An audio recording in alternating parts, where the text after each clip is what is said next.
Hello friends, આપનું સ્વાગત છે હિનલ્સ કિચનમાં।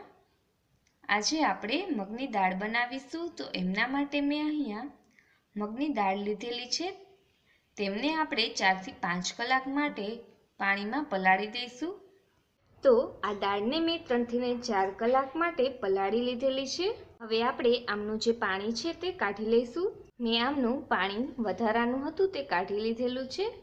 હવે આપણે આ રીતના કોટનનું કપડું લઈશું અને આમની ઉપર આ દાળને સરસ રીતના છૂટી એવી પાથરી લઈશું।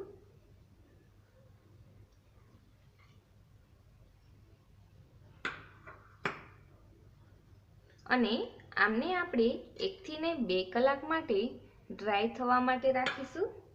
અને જો તમારે વધારે પડતી ઉતાવળ હોય તો તમે આમને અડધી કલાક માટે ફેન નીચે ડ્રાય કરી શકો છો।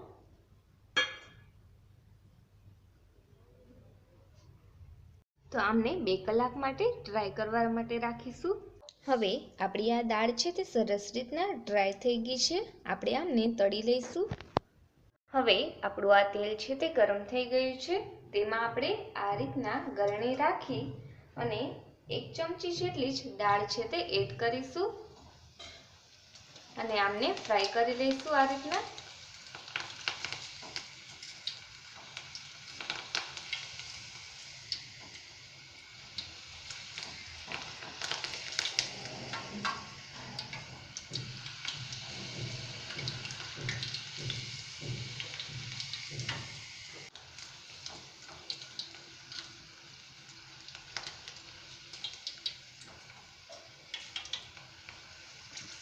આ દાળ છે તે સરસ રીતના ક્રિસ્પી ન થાય ત્યાં સુધી આપણે આમને ફ્રાય કરવાની રહેશે। તો હવે આપણી આ દાળ છે તે સરસ રીતના ફ્રાય થઈ ગઈ છે। આપણે આમને કાઢી લઈશું। તો આપણી આ દાળ છે તે તળાઈને રેડી થઈ ગઈ છે। આપણે તેમાં નમક એડ કરીશું અને તેમને હલાવી લઈશું। હવે આપણી આ દાળ છે તે તૈયાર થઈ ગઈ છે।